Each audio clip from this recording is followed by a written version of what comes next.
సాహిత్య అభిమానులందరికీ నమస్సుమాంజలి. ఈరోజు ఈ వీడియోలో వీరగాథ సాహిత్యం గురించి మంచి పరిశోధన గావించినటువంటి వ్యక్తి తంగిరాల వెంకట సుబ్బారావు.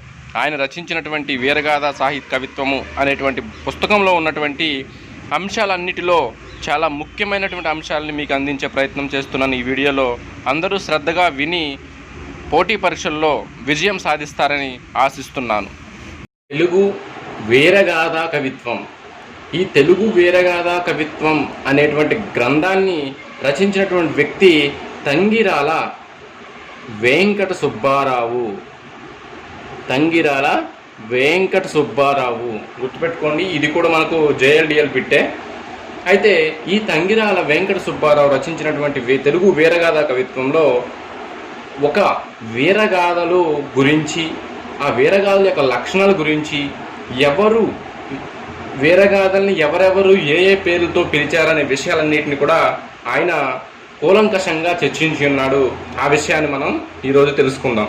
అయితే మనం ఒక సాహిత్యం అంటే కవిత్వం అనేటువంటి ఒక దానికి చూడాలంటే మనకు మొట్టమొదటిగా తెలియాల్సింది అది దేశీ కవిత్వమా మార్గ కవిత్వమా అనేది తెలుసుకోవాల్సిన అవకాశం ఉంది.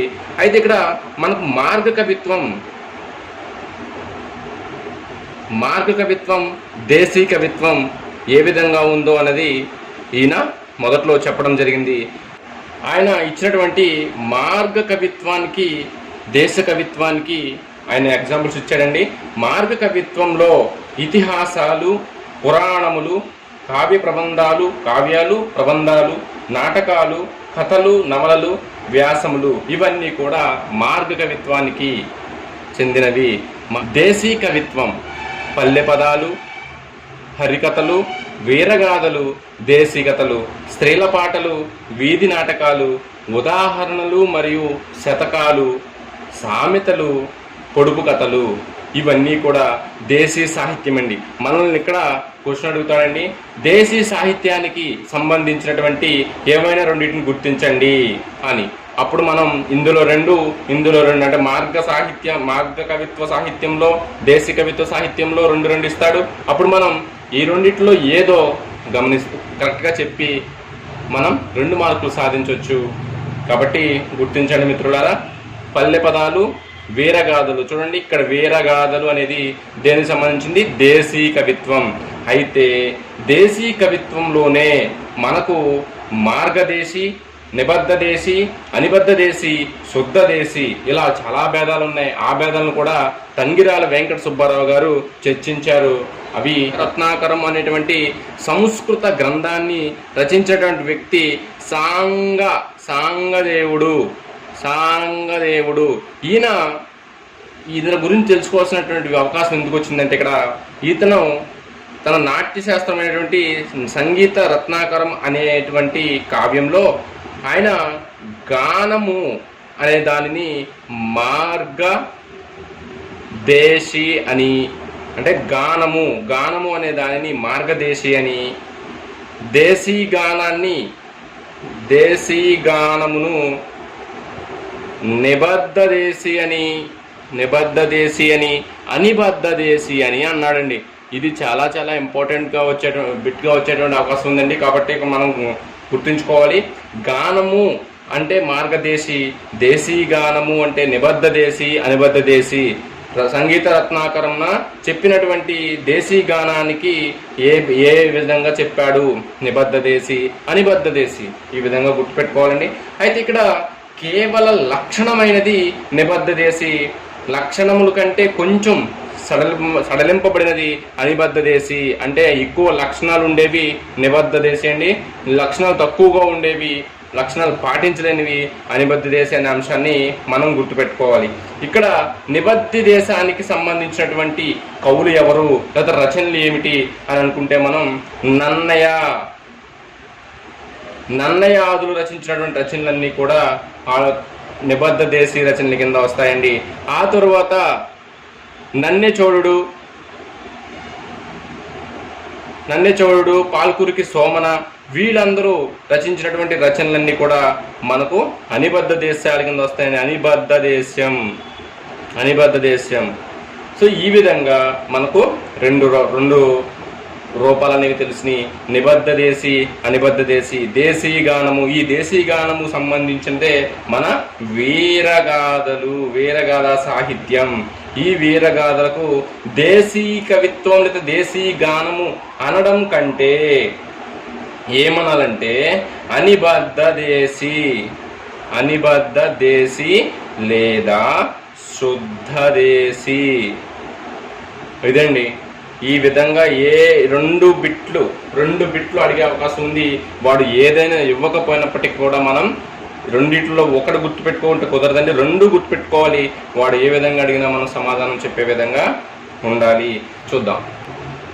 అటువంటి వీరగాథల యొక్క లక్షణాలు చెప్తున్నాడండి ఇక్కడ. వీరగాథల లక్షణాలు వెరీ వెరీ ఇంపార్టెంట్ అండి. ఇవన్నీ కూడా మనం పరీక్షల దృష్ట్యా చెప్పబడుతుంది కాబట్టి శ్రద్ధగా వినండి. అసంవేద్య కర్తృత్వము. అసంవేద్య కర్తృత్వము అంటే వేదాలలో లేనటువంటి ఒక కావ్యము లేదంటే ఒక కథ. మౌఖిక ప్రసరణము. అందరి నోట్లో నానేటువంటి హిస్టారికల్ అంటే చరిత్రపరమైనటువంటి రచనలు కథలు ఏవైతే ఉన్నాయో అవి. శైలి సారళ్యము. శైలి సారళ్యము అంటే ప్రతి ఒక్క మానవుడికి అంటే చదువు ఉన్నవాడికి లేనివాడికి ప్రతి ఒక్కడికి కూడా అర్థమయ్యే విధంగా శైలి అనేది ఉంటుందండి. తర్వాత ఇతివృత్త సారళ్యము. ఇతివృత్తంలో కూడా ఈ కథ అంతా కూడా చాలా మనం మాటల్లో ఒక కథ చెప్తే ఏ విధంగా ఉంటుందో ఆ విధంగా ఈ కథ ఈ ఇతివృత్తం అనేది వెళ్తూ ఉంటుంది. అంతేగాని ఇక్కడ చెప్పి కొంత మానేసి ఆ తర్వాత కొంత చెప్పి మధ్యలో ఊహించండి అనే విధంగా ఉండదండి. ఇతివృత్త సారళ్యం అనేది చాలా సరళంగా ఉంటుంది. జానపద సాన్నిహితత్వం ఇది చాలా చాలా ఇంపార్టెంట్ అండి. ఇందులో మనకు వీరగాథ లక్షణాల్లో లేనిది లేకపోతే వీరగాథ లక్షణాల్లో ఉన్నవి అని అడిగే అవకాశం ఉందండి. కాబట్టి ఇవి చెప్పడం జరుగుతుంది.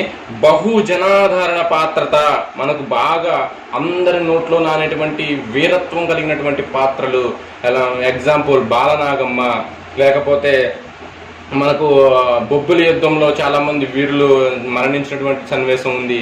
అలానే చాలా వీరోచిత పాత్రలు ఉన్నాయండి. కాబట్టి ఇలాంటి వీరోచిత పాత్రలు ఏవైతే ఉన్నాయంటే అందరిలో కల్లా బాగా పేరు ప్రఖ్యాతులు పొందినటువంటి పాత్ర. ఈ విధంగా ఇవన్నీ కూడా వీరగాథ లక్షణాలు. వీరగాథ నిర్వచనం. అసలు వీరగాథ అనే దానికి నిర్వచనం చూసే ముందు అసలు ఈ వీరగాథ అనే పదం ఏ విధంగా పుట్టింది అంటే మనకు బ్యాలెడ్ అనేటువంటి శబ్దం నుంచి పుట్టిందండి. ఈ బ్యాలెడ్ అనే దానికి అర్థం ఏమిటంటే నృత్యము చేయుట. ఓకే, బ్యాలెడ్ అంటే నృత్యము చేయుట. ఈ బ్యాలెడ్ అనే దానికి మూల పదం ఏమిటి అది కూడా అడిగే అవకాశం ఉంది. కాబట్టి బ్యాలెడ్ రే అనేటువంటి లాటిన్ పదం నుంచి ఫ్రెంచ్కి వెళ్ళిందండి. ఫస్ట్ లాటిన్, తర్వాత ఫ్రెంచ్కి వెళ్ళింది, ఆ తర్వాత ఆంగ్లంలోకి వచ్చింది. ఈ విధంగా మనకు బ్యాలెడ్ అనే పదం ఈ విధంగా మార్పు చెందింది అనే విషయాన్ని మనం తెలుసుకోవాలి. అయితే ఇక్కడ బ్యాలెడ్ రే అనే దాంట్లో బాల్ అనే దానికి అర్థం ఏమిటంటే నృత్యం అని ఆంగ్లార్థం. కానీ మనకు ఇదే అర్థంలో అంటే ఈ బ్యాలెడ్ రే అనేటువంటి లాటిన్ ప్రాచీన పదంతో పాటుగా మన సంస్కృతం కూడా చాలా ప్రాచీనమైన భాష కాబట్టి మన సంస్కృతంలో కూడా దీనికి నిర్వచనం ఈ విధంగా ఉంది. బలీతి వెరీ ఇంపార్టెంట్ అండి. ఇది సంస్కృత శబ్దము. ఈ సంస్కృత శబ్దానికి మన వాళ్ళు అంటే సంస్కృత కర్తలు దీనికి అర్థం ఏమని చెప్పారంటే వాడు గిరగిరా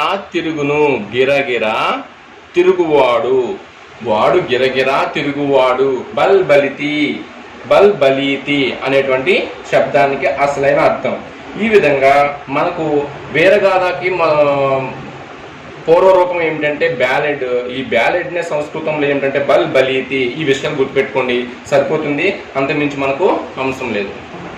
అయితే ఈ బ్యాలెడ్ అనేటువంటి సాంగ్ని మొట్టమొదటిగా చెప్పినటువంటి ఆంగ్ల సాహిత్యకర్త ఎవరంటే చాసర్. గుర్తుపెట్టుకోండి, చాసర్. ఆ తర్వాత ఈ బ్యాలెడ్ మీద ఏ బ్యాలెడ్ ఆఫ్ డ్రీమ్ ల్యాండ్ అనేటువంటి కావ్యాన్ని రచించినటువంటి ఎవరంటే స్విన్ బరన్. గుర్తుపెట్టుకుంటే సరిపోతుంది, ఎందుకంటే వరల్డ్లో ద ఫేమస్ అండ్ వీళ్ళు. కాబట్టి ఈ వీరగాథ సాహిత్యం గురించి వీళ్ళు ఫేమస్ కాబట్టి మనం చెప్పుకుంటున్నాం. ఈ విధంగా వీరగాథ నిర్వచనాన్ని ఇస్తూ పింగళి లక్ష్మీకాంతం గారు బ్యాలెడ్ అనే పదానికి సమానార్థకం పదకవిత్వం అని చెప్పారండి. పదకవిత్వం. అలానే మల్లంపల్లి సోమశేఖర శర్మ, ఈయన కూడా నిర్వచనాన్ని ఇస్తూ ఈ బ్యాలెడ్ అనే పదానికి జానపద గేయ కథావాంగ్మయం అని చెప్పారండి.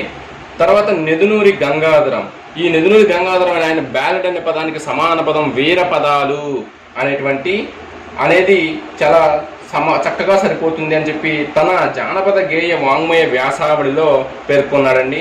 ఆ తర్వాత శ్రీపాద కృష్ణమూర్తి, ఈయన బ్యాలెడ్ అనే దానికి మామూలు పాట కంటే కొంచెం భిన్నమైనది బ్యాలెడ్ అనే దానికి అర్థం వస్తుంది అని చెప్పారటండి. ఈ విధంగా ఆయన ఈ పదాలను ఏ విధంగా ఎవరన్నా పలికారనే విషయాన్ని మనకు తెలియపరిచారు. ఈ నలుగురిని ఇచ్చి కూడా మ్యాచింగ్ ఇవ్వచ్చు, కాబట్టి జాగ్రత్తగా గమనించండి. మన పింగళి లక్ష్మీకాంతం గారు ఈ పదకవిత్వం అనేది ఎక్కడ వాడారంటే ఆయన పరిష్కరించినటువంటి పల్నాటి వీర చరిత్ర అనే దాన్ని పరిష్కరించి విశాలాంధ్రలో ముద్రించేటప్పుడు ప్రచురించేటప్పుడు ఆయన ఈ పల్నాటి చరిత్ర శీర్షిక కింద ఇది పదకావ్యము అనేటువంటి అనే పేరుని ఆయన సూచించడం జరిగింది. వీరగాథ, ఈ వీరగాథ అనే దానికి సమానమైన పదం ఇంగ్లీష్లో పదం బ్యాలెడ్ అనే విషయాన్ని మనం చెప్పుకున్నాం. అయితే దీన్ని బ్యాలెడ్ అనే దానికి మొట్టమొదటిగా వీరగాథ అనేటువంటి పదాన్ని వాడినటువంటి వ్యక్తి ఎవరంటే శ్రీపాద కృష్ణమూర్తి గారు. ఆయన రచించినటువంటి దేశీ సారస్వత విభూతి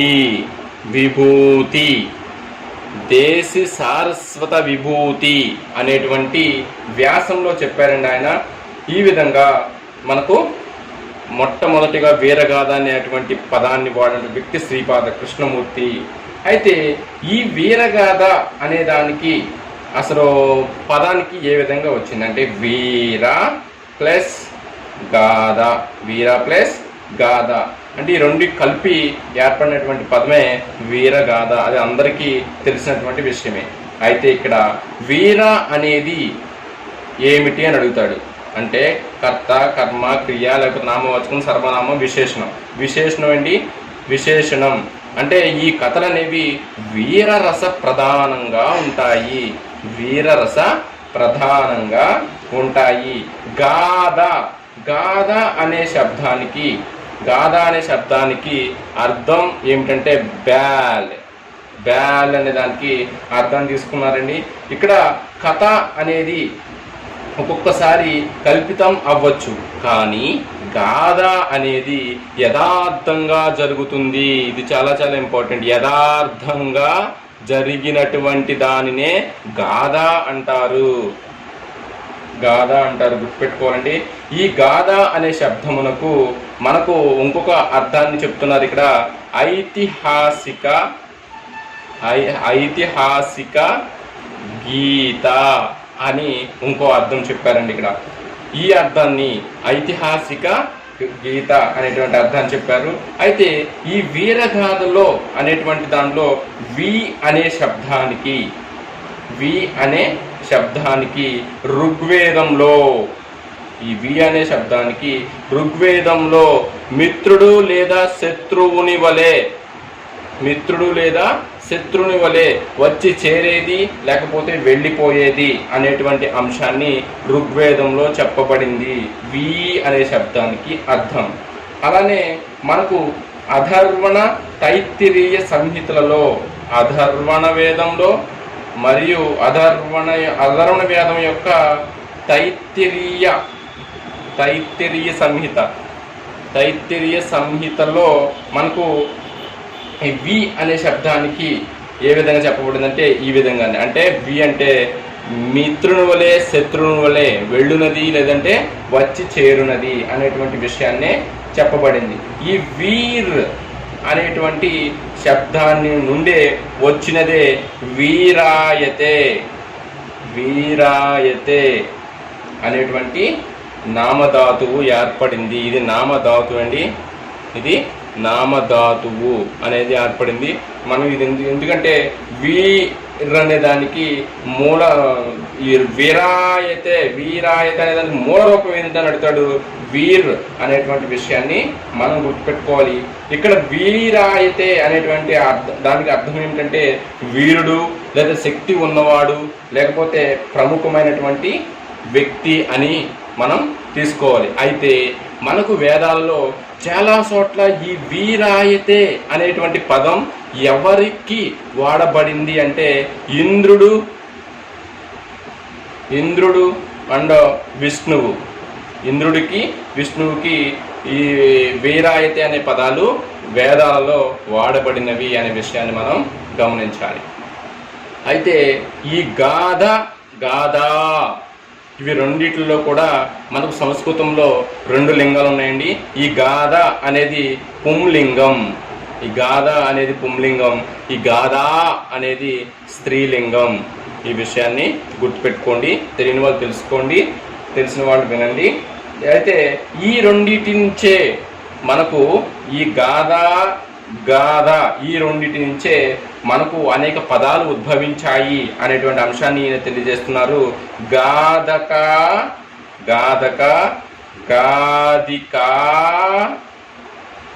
ఆ తర్వాత గాధాకార లేదా గాధా నారాశంసి. చాలా ఇంపార్టెంట్ ఇది, చాలా శ్రద్ధగా వినాలని కోరుతున్నాను. గాధా నారశంసి. ఈ విధంగా రూపాలు మారినయి. ఇవి 4 ఇచ్చి మనకు జంబుల్డ్ అంటే తికమకలకు ఇచ్చి వరుసగా రాయమంటాడండి. వరుస క్రమం ఇది. గాధక, గాధిక, గాధాకార, గాధానారశంసి. మనకు సంస్కృత సాహిత్య చరిత్రలో గాధానారశంసి అనేవి ఋగ్వేదంలో ప్రముఖ కథలు అని చెప్పి ఇవ్వబడింది. సో ఇక్కడ గాధానారశంసి నుంచే అనేకమైనటువంటి నవలలు అనేకమైన నాటకాలు, అనేకమైనటువంటి సంస్కృత కావ్యాలు రచించబడింది అనే విషయాన్ని మనం ఇక్కడ గమనించాలి. ఇది వీటి యొక్క పూర్వరూపం అండ్ వరుస క్రమం రూపాలు. అయితే ఈ పదాలు ఎక్కడెక్కడ ఉపయోగించాడు అనే విషయాన్ని కూడా ఈయన చెప్తున్నాడు. ఏంటంటే గాధక అనేటువంటి పదాన్ని ఎక్కడ ఉపయోగించారంటే కాశికా వృత్తిలో ఉపయోగించారంట. అలానే రాజతరంగిణి అనేటువంటి రచనల్లో ఉపయోగించారు. అయితే దీని అర్థం ఏమిటి? గాధక అనే దానికి అర్థం ఏమిటి అంటే పురాణాలను గానం చేయువాడు గాధక. ఈ గాధిక అనే శబ్దాన్ని యాజ్ఞవల్క్యము అలానే మహాభారతము అలానే రత్నావళి ఈ 3 కావ్యాల్లో గాధిక అనే శబ్దాన్ని ఉపయోగించారంటండి. అయితే గాధిక అనేది అటువంటి శబ్దానికి అర్థం ఏమిటంటే ఐతిహాసిక గీతములు అనే అర్థము. ఐతిహాసిక గీతము అనే అర్థం అండి. అలానే మనకు గాధాకార అనేటువంటి శబ్దములకు అర్థం ఏమిటంటే గేయ గేయ రచయిత, గేయ రచయిత గాథాకార. గాథానారసంసి అనేటువంటిది ఇది మనకు ఋగ్వేదంలో ఉన్నటువంటి కథలు, ఋగ్వేదంలో ఉన్నటువంటి కథలు. ఇది గాథానారసంసి అనేది స్త్రీలింగ ద్వివచనం అనే విషయాన్ని కూడా గుర్తుపెట్టుకోండి. స్త్రీలింగ ద్వివచనం, స్త్రీలింగ ద్వివచనం. గాథానారసంసి అనేది ఏ లింగంలో ఉంది, లేకపోతే ఏ లింగం ఏ వచనంలో ఉంది కూడా అడిగే అవకాశం ఉంది. కాబట్టి ఇది ఎందుకంటే మనకు వేదాల నుంచి వస్తున్నటువంటి పదం కాబట్టి కొందరికైతే నారసంసి అనే పదానికి అసలు అర్థమే తెలియదండి. కాబట్టి ఈ విషయాన్ని చాలా జాగ్రత్తగా గమనించండి. ఆ తర్వాత అయితే ఈ వీరగాథలు ఏవి?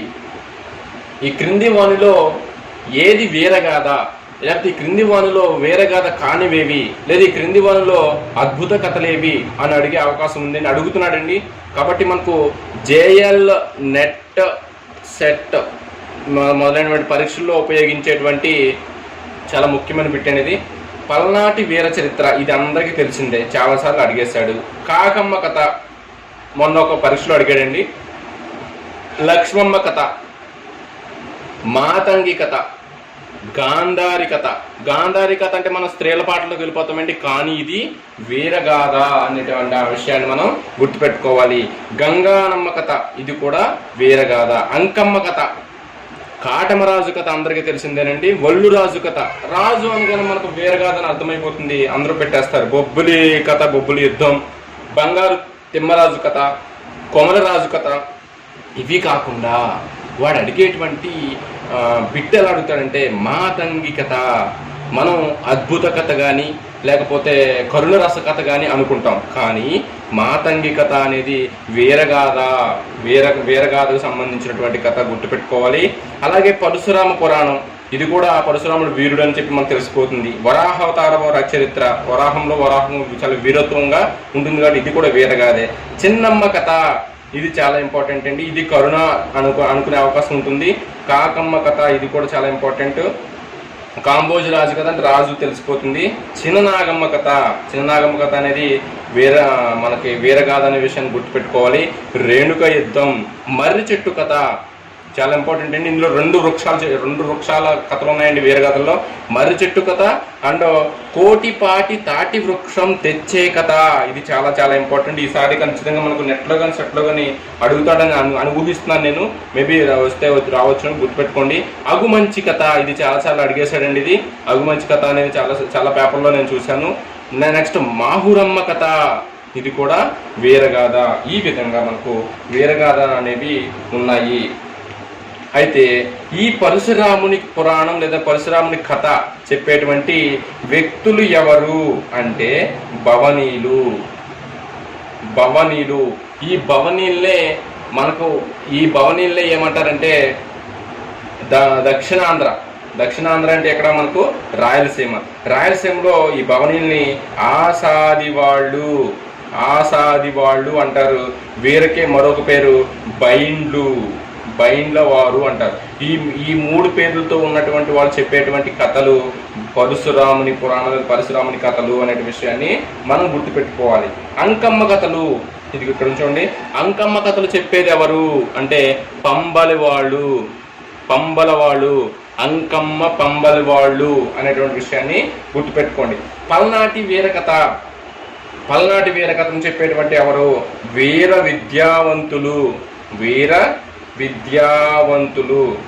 విద్యావంతులండి. వీళ్ళకే మరో పేరు పిచ్చుగుంట్లు అంటారండి. పిచ్చుగుంట్లు లేదంటే వీర విద్యావంతులు అనేటువంటి వాళ్ళు చెప్పేటువంటి కథలు ఏంటంటే పల్నాటి వీర చరిత్ర. కాటమరాజు కథలు, ఇక్కడ చూడండి మనకి కాటమరాజు కథలు ఉన్నాయండి. ఈ కాటమరాజు కథలు చెప్పేటువంటి వాళ్ళు ఎవరెవరంటే కొమ్ములు వారు లేదంటే గొల్లవాళ్ళు చెప్పేటువంటి కథలు కాటమరాజు కథలు. అలానే మనకు బొబ్బిలి కథ చెప్పేటువంటి ఎవరంటే జంగములు లేదంటే బలిజలు. బొబ్బిలి కథ చెప్పేటువంటి ఎవరండి? జంగములు అలాగే బలిజలు. జంగములు బలిజలు చెప్పేటువంటి కథ బొబ్బిలి కథ. ఈ విధంగా అలానే శారద కాండ్రు కూడా చెప్తారండి బొబ్బిలి కథను. శారద కాండ్రు, ఈ శారద కాండ్రు చెప్పేటువంటి కథ ఏంటంటే బొబ్బిలి కథ, బాలనాగమ్మ కథ, దేశింగురాజు కథ, అలాగే కాంబోజరాజు కథ. మనం ఇక్కడ చెప్పుకున్నాం కాంబోజరాజు కథ. కాంబోజరాజు చెప్పేది ఎవరు? శారద కాండ్రు. అలాగే బలిజలు, లక్ష్మమ్మ కథ. లక్ష్మమ్మ కథ కూడా మనం చెప్పుకున్నామండి. ఇక్కడ మనం లక్ష్మమ్మ కథ చెప్పేది ఎవరంటే శారద కాండ్రు. లక్ష్మమ్మ కథ కూడా శారద కాండ్రు చెప్తున్నారు. ఈ విధంగా ఈ వీరగాథలను ఏ భాషల వాళ్ళు ఏ విధంగా పిలుస్తారు? అరబిక్ భాషలో హమాషా అంటే వీరగాథ. పర్షియన్లో 2 పేర్లు ఉన్నాయండి. రజ్మియా అనేటువంటి పేరు అంటే వీరగాథలు, యుద్ధ గాథలకు సంబంధించిన పదం రజ్మియా. అలానే మహాపురుషుల గాథలకు సంబంధించింది ఖసీదా. ఉర్దూ భాషలో మర్షియా అంటే వీరగాథలు. జపనీస్ భాషలో నొగటారి. ఇది చాలా ఇంపార్టెంట్ అండి, ఎందుకంటే మన జపనీస్ గురించి అడుగుతున్నాడు. సంస్కృతంలో మనం ఆల్రెడీ చెప్పుకున్నాం గాథా నారసంసి. రాజస్థాన్. మనకు మన భారతదేశంలో వీరగాథలకు పుట్టిన స్థలం, వీరగాథలకు పుట్టినిల్లు రాజస్థాన్ అండి, గుర్తుపెట్టుకోవాలి. రాజస్థాన్ తర్వాత మధ్యప్రదేశ్, గుజరాత్లో బాగా ప్రాముఖ్యత పొందింది. ఆ తర్వాత మన ఆంధ్రప్రదేశ్కి ఆ ప్రాముఖ్యత వచ్చింది. అయితే రాజస్థాన్లో వీరగాథలకు పుట్టినని చెప్పుకున్నాం. ఇక్కడ వీరగాథలు ఏమని పిలుస్తారు అంటే రాసో అనే పేరుతో పిలుస్తారండి. రాసో అనేటువంటి పదానికి మూల రూపం ప్రాకృతం నుంచి తీసుకున్నారండి. రాస అనేటువంటి పదాన్ని ప్రాకృతంలో రాస అనే ఊ అనే అర్థం ప్రాకృత భాషలో రాసావు. అయితే ఈ రాసో అనేటువంటి పేరుతో వీళ్ళు కథలు చెప్తారండి. ఎవరంటే వాళ్ళు చారణులు. ఈ చారణుల్నే దేశదిమ్మరులు అని మనవాళ్ళు పిలుస్తారండి. ఈ దేశదిమ్మరిని వాళ్ళు చారణులు అని పిలుస్తారు. వీళ్ళు పాడేటువంటి గీతాలకే చారణ గీతాలు అనేటువంటి పేరు స్థిరపడింది. హిందీలో మనకు తెలిసినంత వరకు హిందీలో సాహిత్యం ఏ విధంగా స్టార్ట్ అయ్యిందంటే ఈ రాసో అంటే వీరగాథల నుంచే ఈ హిందీలో సాహిత్యం అనేది మొదలైందనే విషయాన్ని కూడా మనం తెలుసుకోవాలి. ఆ తర్వాత మరాఠీ భాషలో పోవాడ, మరాఠీ భాషలో పోవడ చాలా ఈజీ గుర్తుపెట్టుకోవచ్చు. మరాఠీలో వడ పో గుర్తుపెట్టుకోండి. మలయాళం, తమిళం ఈ 2 భాషల్లో కూడా ఒకే విధంగా పిలుస్తారు. నాటు పాడల్ గల్. మన తెలుగులో వచ్చి పల్లె పదాలు లేదంటే జానపద పదాలు, వీరగాథలు ఈ విధంగా మనకు పేర్లున్నాయి. తెలుగు సాహిత్యంలో కనిపించేటువంటి వీరగాథలు లిస్ట్ ఇచ్చారండి. ఏంటంటే బసవ పురాణంలో 92 మంది శివభక్తులు వీరకథలను వర్ణించినట్లు చెప్పాడు. అలానే కామవల్లి వలపు పాట అనేటువంటి వీరకథను క్రీడాభిరామంలో శ్రీనాథుడు వర్ణించాడని చెప్పాడండి. అలానే వెన్నెల కుడిపాట ఇది మొదటిసారి వినేవాడైతే 1-2 సార్లు గుర్తుపెట్టుకోండి. అవసరమైతే వీలైతే మీరు రాసుకోవడానికి ట్రై చేయండి. వెన్నెల కుడిపాట అనేది ఏ గ్రంథంలోనిది అని అడిగితే సింహాసన ద్వాత్రింశిక అంటే 32 సాలబంజికలు ఉండేటువంటి సింహాసనాన్ని గురించి కొరవి గోపరాజు రాశాడండి. ఇది అద్భుతమైన కథాకావ్యం. ఆ కథాకావ్యంలో వెన్నెల కుడిపాట అనేది మనకు వీరగాథ లక్షణాలతో ఉన్నది అనే విషయాన్ని మనం గుర్తుపెట్టుకోవాలి. ఏతాముపాట ప్రముఖ రాజు శ్రీకృష్ణ దేవరాయలు రచించినటువంటి ఆముక్తమాల్యదలో ఏతాము పాట అనేది ఉందండి. ఇది కూడా అడిగే అవకాశం ఉంది, చాలా ఇంపార్టెంట్, గుర్తుపెట్టుకోండి. అలానే మను చరిత్ర, ఆంధ్ర కవితా పితామహుడుగా పేరు పొందినటువంటి వ్యక్తి మను చరిత్ర, లక్ష్మీనారాయణ కళ్యాణపు పాట అనేటువంటి వీరగాథం గురించి ఆయన మను చరిత్రలో ప్రస్తావించారు. చెంగాలమ్మ కథ, పేరెంటాళ్ళ కథ. చెంగాలమ్మ కథ అనేటువంటి చెంగాలమ్మ తల్లి ఏ ప్రాంతంలో ఉన్నది అనే విషయాన్ని 2018 నెట్లో అడిగాడండి పిట్టిది. చెంగాలమ్మ అనేటువంటి దేవత ప్రసిద్ధమైన క్షేత్రం ఎక్కడుంది? నెల్లూరు. పేరంటాళ్ళ కథ, ఈ 2 కథలు కూడా నెల్లూరుకి సంబంధించినవండి. ఈ నెల్లూరుకి సంబంధించిన ఈ 2 కథల్ని వివరించిన గ్రంథం ఏమిటంటే సుఖ సప్తతి అనేటువంటి గ్రంథం అండి. ఇది చాలా ఇంపార్టెంట్ కాబట్టి మనం గుర్తుపెట్టుకోవాల్సిన అవకాశం ఉంది. ఈ విధంగా ఇందులో ఇచ్చినటువంటి ఈ వీరగాథ లక్షణాల్లో, వీరగాథ కవిత్వంలో బుక్లో ఇచ్చినటువంటి ఇవన్నీ కూడా మనకు చాలా క్లుప్తంగా, అంటే చాలా ఇంపార్టెంట్ అనుకునే విషయాలను మాత్రమే ఇక్కడ చర్చించడం జరిగింది. ఏమైనా మర్చిపోతే కనుక మీరు ఒక్కసారి వీరగాథ సాహిత్యం కవిత్వం బుక్ అనేది మనకు పీడిఎఫ్లో ఉంటుంది. ఈ వీడియో కింద లింక్లో ఇవ్వబడింది కాబట్టి మీరు దాన్ని చూసుకుని మీరు కూడా ఒకసారి చదువుకునే అవకాశం తీసుకోండి. ఒకసారి చదవండి, విషయాలు తెలుసుకోండి. సర్వే జనా సుఖినో భవంతు. స్వస్తి.